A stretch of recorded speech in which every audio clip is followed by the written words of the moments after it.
주도주가 뭐가 됐든 간에 그거에 너무 관심 두지 마시라. 오히려 주도주가 아닌 것들을 미리 잘 발굴을 하시는 게 훨씬 좋은 투자 수단이다라는 그런 말씀을 드리고 싶습니다.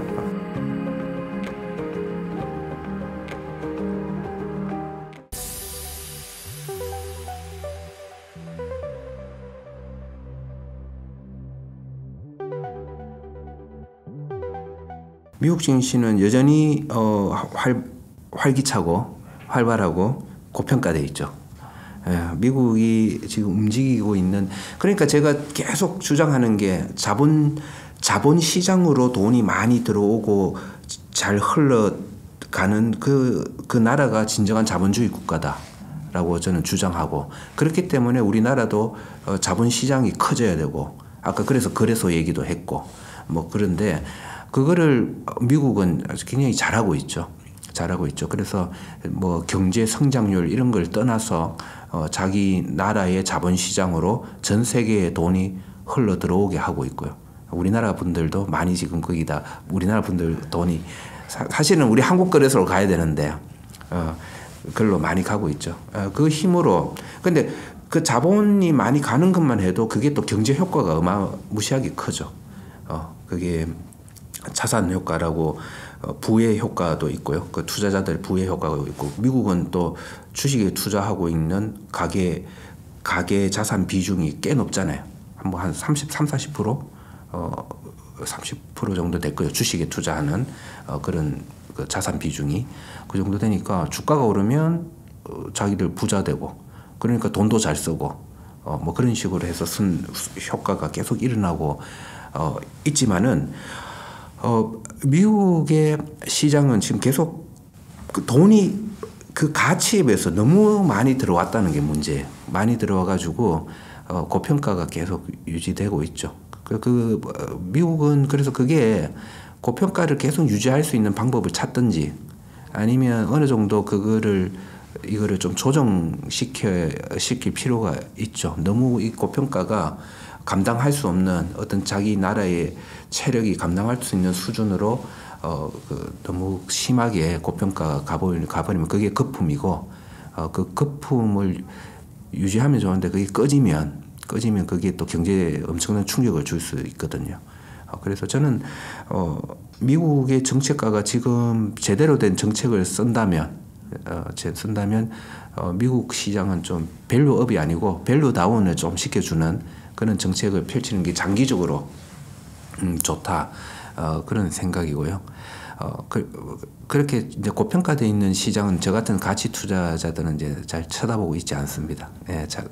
있지 않고, 우리야 금융 위기나 아니면 아주 주가가 폭락하고 이럴 때 한번 관심을 가져보는 정도지, 지금처럼 잘 가고 있을 때는 아예 관심을 끊어놓고 있는 거죠. 헷갈리면 그냥 버블이라고 생각하십시오. 버블이고요. 근데 미국이 지금 대단한 나라이기 때문에 계속 자본시장으로 돈을 유입하게 하고, 그거 기본적으로 또 고달러를 유지하는 지금 그런 상황이지만은 언젠가는 힘이 빠질 거예요. 힘이 빠질 거고, 저는 당장 1년 동안은 모르겠지만은 한 10년 정도를 장기적으로 본다면 우리나라의 주가 수익률이, 주식 수익률이 미국 주식 수익률보다는 높을 거다, 꽤 높을 것이다 라는 그런 생각을 하고 있습니다. 비싸기 때문에 당장 꼬꾸라져야 된다 이런 생각은 안 해요. 왜냐하면 이 돈이라는 게 항상 관성이 있거든요. 지금 들어가고 있는 그 미국으로 들어가는 그 돈의 관성 때문에 또 어디까지 갈지, 얼마까지 갈지, 그런 거는 제가 전혀 예측할 수 없는 거기 때문에 말할 수 없는 거지만은, 기본적으로 내가 내 재산 관리를 장기적으로 하는 그런 포트폴리오 차원이라면, 제가 아까 채권도 그런 식으로 항상 계산할 때 10년 이렇게 해서 계산하고 이렇게 하는 그런 마인드로 본다면, 미국은 달러도 비싸고 주식도 비싸다. 그래서 저는 발을 빼게, 지금 저라면 욕을 많이 지금 하실지 모르겠지만은, 저는 한국 주식 하겠습니다. 비트코인도 저한테는 사실 참 어려운 자산이죠. 저는 내가 이해하지 못하는 데다가는 투자를 하지도 않고 투자할 필요도 없다. 이런 생각을 하고 있기 때문에 비트코인은 저는 사실은 어떨 때 올라가는 자산이고 어떨 때 내려가는 자산이고 이런 거를 이해를 저는 못하고 있기 때문에 저는 안 하는 게 맞죠. 이해를 못하기 때문에. 예. 저는 그냥 느낌이 어떤가 하면 제가 가끔 뭐 라스베가스 같은 데 놀러 가면 호텔에서 내려가 보면 카지노가 있잖아요. 카지노가 있어 막 나를 굉장히 흥분시켜요. 저쪽에서 뭐 잭팟 그러면서 막 돈이 내려오고 그런 모습 그런 느낌인데 그래서 내가 혹해서 해보면 돈을 금방 다 잃어버리더라고요. 그 분위기에 심취해서 남들은 딸지 몰라도 나는 거기서 하면 돈을 잃는다는 걸 알고 있고 비트코인 느낌을 보면 내가 하면 무조건 잃는다. 저는 그렇게 생각해요. 저는 저기에서 돈을 딸 자신이 전혀 없어요. 경험적으로 저는 그래요. 저는 내가 돈을 어디다 투자하면 딸 수 있는지는 잘 알고 있다고 생각을 하는데 비트코인 그리고 미국 아까 주식 같은 경우는 내가 거기서는 투자해서 돈을 딸 자신이 없다 이런 생각을 하고 있습니다. 저는 처음부터 그렇게 생각했죠. 비트코인 가지고 내가 맥도날드 햄버거 가서 햄버거 사 먹을 수 있으면 아마 뭐 인정을 해주겠는데 화폐라면서요. 그러니까 화폐는 뭐 물건 사야 되잖아요. 근데 그거를 아마 비트코인 투자자들은 싫어하실 거예요. 예, 그게 그런 물건과의 교환 가치가 성립되는 순간 투자 대상으로서의 오히려 가치는 떨어질 수 있거든요. 예, 그런 갑자기 비트코인이 이제 햄버거 몇 개 하고 비교되기 시작한다면 조금 그런 가능성이 있지 않을까 생각을 하는데 진정 이제 제대로 인정을 받으려면 이제 그런 화폐의 역할을 했으면 좋겠다라는 그런 생각은 하고 있습니다. 그런데 제가 이제 아까 그 얘기를 했잖아요. 조금 기대 수익률을 너무 높이지 마시라라고 하는 게 저 같은 경우는 이제 한국의 주식 투자를 그것도 가치 투자만 해서 그것도 금융주 위주로 남들이 가장 싫어하는 쪽을 제가 하는 거죠. 그걸 해서 연평균 꽤 오랫동안 연평균 한 15% 정도 수익을 내왔고 앞으로도 저는 그럴 수 있다고 생각을 하거든요. 하는데 이 15% 정도의 수익률이 아까 말씀드린 것처럼 5년이면 따블이 되는 수준이에요. 저는 제 재산이 5년이면 따블이 될 가능성이 상당히 높다는 걸 알고 있는데 비트코인 하고 싶겠나요? 예. 그런 생각입니다. 저는 뭐 2024년뿐만 아니고 그러니까 많은 분들이 이제 AI 쪽을 말씀을 하고 계시는 것 같고 또 바이오도 뭐 말씀하시는 것 같고 한데 바이오 뭐 2차 전지도 많이 말씀하고 계시죠. 근데 저한테는 그런 게 주도주라고 느껴질 수가 없거든요. 이렇게 주도주를 따라가는 거는 돈을 잃을 확률이 더 크다.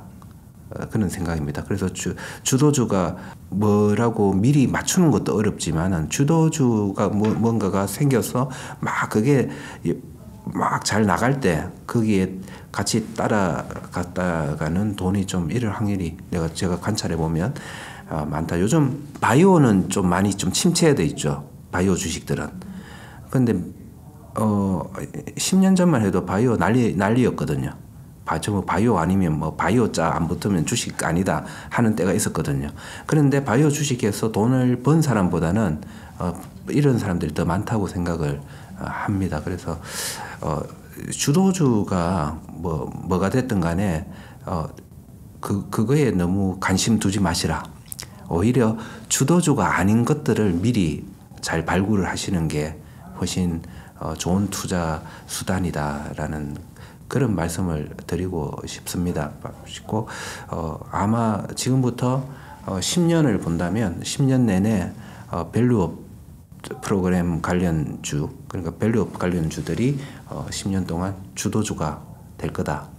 주도주의 정의가 가장 수익률이 높은 그런 그 주식 대상이 뭐냐라는 그런 거라면 아마 밸류업 쪽이 가장 높을 것이다 생각합니다. 앞으로 대선, 총선, 선거 때마다 저는 주식에는 긍정적인 효과를 줄 거라고 생각을 합니다. 왜냐하면 저는 이게 선거 테마 이런 게 아니고요. 뭐 누구 주식 무슨 사람 이름 붙여서 누구 주식 이런 그 개념이 아니고 지금 우리나라 경제 정책 중에서 제대로 활용해서 제대로 우리나라 경제를 붐업시킬 수 있는 방법은 자본시장 정책밖에 없어요.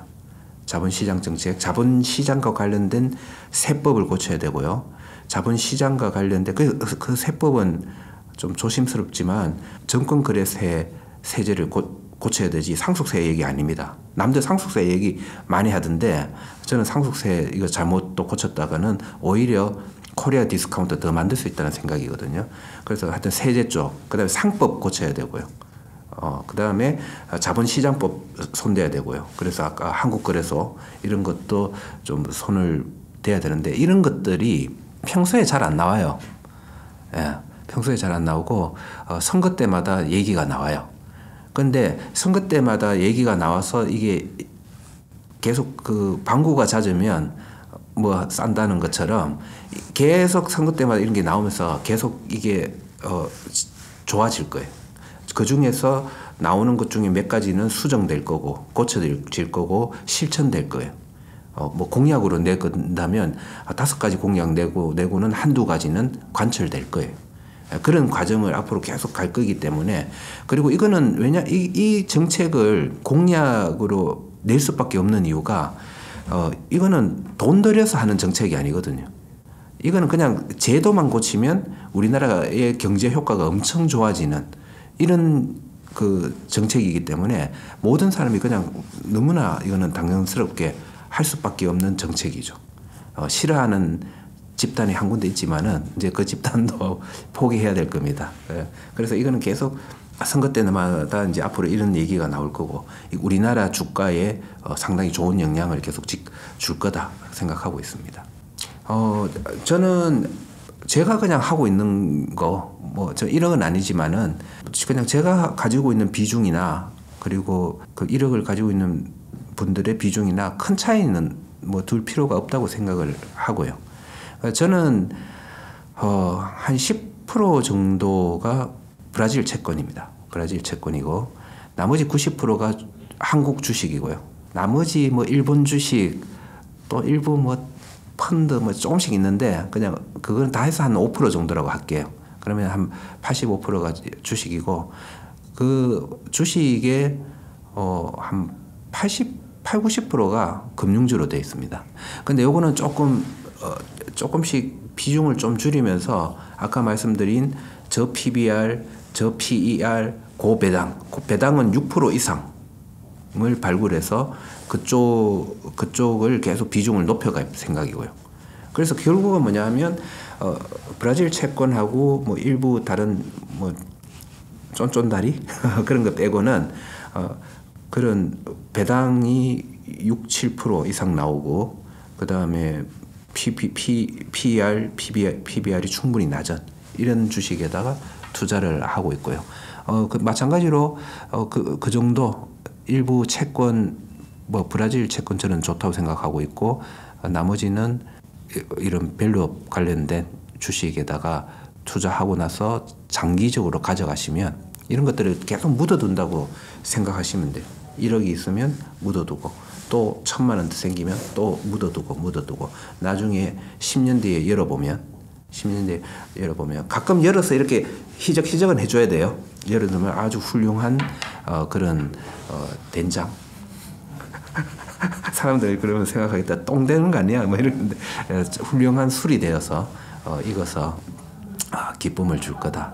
그렇게 생각합니다. 일단은 수익률이 너무 안 좋았죠. 수익률이 너무 안 좋았고요. 사실은 우리가 이 디스카운트 된 시점을 한때는 우리 가치 투자, 해외 가치 투자자들도 우리나라 주식 좋아하고 이럴 때가 있었거든요. 있었는데 그러니까 우리 여기 이쪽으로 오게 된 이유가 수익률이 안 좋았고 수익률이 안 좋은 이유는 우리나라 국민들 스스로가 우리나라 주식에 너무 투자를 안 하세요. 예. 뭐 재산의 70~80%가 부동산이기 때문에 당연히 그러시겠지만은 그 외국인 투자자들한테 내가 야, 우리 한국 너무 싸잖아, 좋잖아, 좀 사라 이러면 야, 너희들 그 주식 큰 시장에 외국인이 한 30% 넘을걸요? 30~40%? 30% 넘어요, 비중이. 이 정도 비중이면 작은 게 아니야.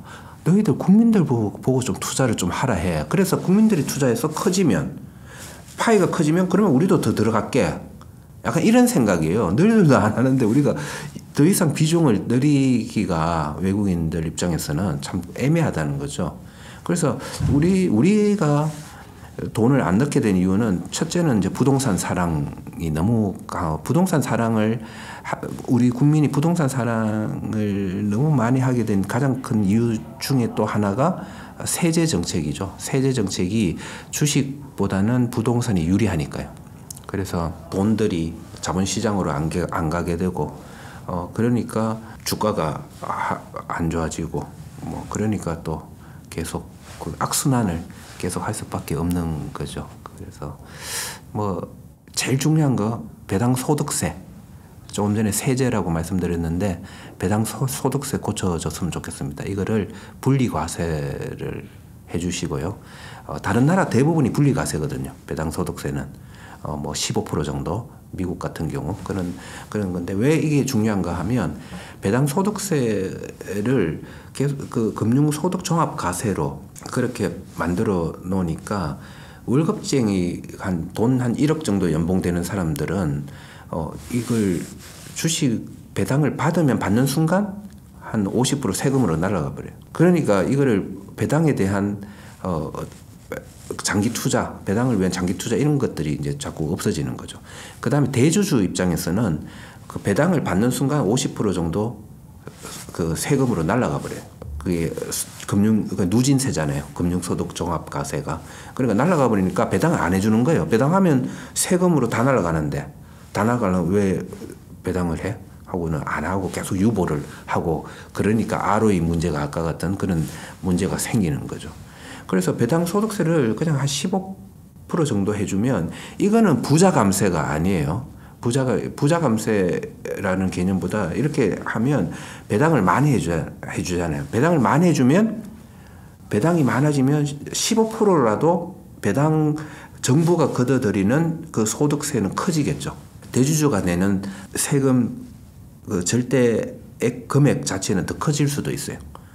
하지만 세율이 유리해지니까 많이 하겠죠. 그렇게 배당을 많이 해주면 배당 받은 사람들은 또 그걸로 투자를 하거나 또 소비를 하거나 해서 경제가 더 활성화될 거고.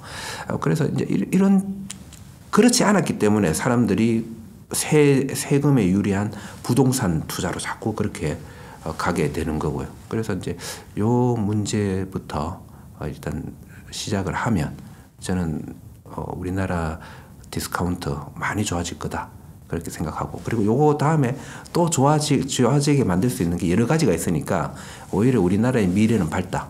더 이상 나쁠 게 없으니까 이제는 고칠 때마다 좋아질 수밖에 없으니까. 근데 이 고치는 게 뭐 새로운 영역을 개발하는 게 아니잖아요. 그냥 다른 나라처럼 하자는 거예요. 이때까지 우리가 가졌던 핸디캡을 손도 묶어놓고 발도 묶어놨는데 요런 거 하나씩 풀어주면 이제 앞으로 우리는 잘 뛰어갈 거다. 잘 될 거다. 그런 생각입니다. 그래서 지금까지의 모든 코리아 디스카운트를 만들었던 모든 요인들이 이제 앞으로는 계속 좋아지게 하는 요인이 되어서 돌아올 거다. 그런 저는 믿음을 가지고 있습니다. 저는 일단 부동산 재산이 자기 재산의 50% 이상이라면 50% 이상이면 그 50% 이하 수준으로 맞추는 게 맞다. 부동산 뭐 무조건 팔아라는 게 아니고요. 너무 그 자산의 비중이 높을 경우에는 그렇게 하시는 게 맞다고 생각을 합니다. 그리고 부동산 가격 많이 올라가면서 큰 이익을 주는 것처럼 눈에 보이지만은 주식을 장기 투자해서 나오는 수익에 비하면 그 복리의 힘 이런 것까지 다 따져본 수익에 비하면 지금 부동산 지금까지 이렇게 좋았던 때에도 저는 주식 수익률이 더 낮다고 보거든요. 더 낮다고 보는데 제대로만 한다면 더 낮다고 보는데 앞으로는 이제 그 부동산에서 나오는 수익률보다 주식에서 나오는 수익률이 훨씬 더 좋아질 그런 시대가 좀 전에 얘기한 그런 이유 때문에 훨씬 좋아질 수밖에 없다 생각을 하고 있기 때문에 충분히 가능하다고 보고요. 특히 연세가 많이 드신 분들은 중요한 게 그 현금 흐름이잖아요. 현금 흐름. 그 현금 흐름으로 이제 마지막 그 기간을 많이 쓸수록 많이 효용을 얻고 그만큼 행복한 거잖아요. 많이 쓰시는 게 낫다. 차라리. 예, 그렇게 생각을 합니다. 뭐 저는 계속 오늘 어떻게 보면 그 얘기한 모든 그 얘기들이 어떤 한 방향으로 흐르는 게 참 많이 어려워요. 지금 우리나라 경제가 많이 어려운데 이 어려운 이유 중에 가장 큰 게 자본주의 사회인데 자본 시장으로 돈이 지금 너무 안 들어가고 있다는 거예요.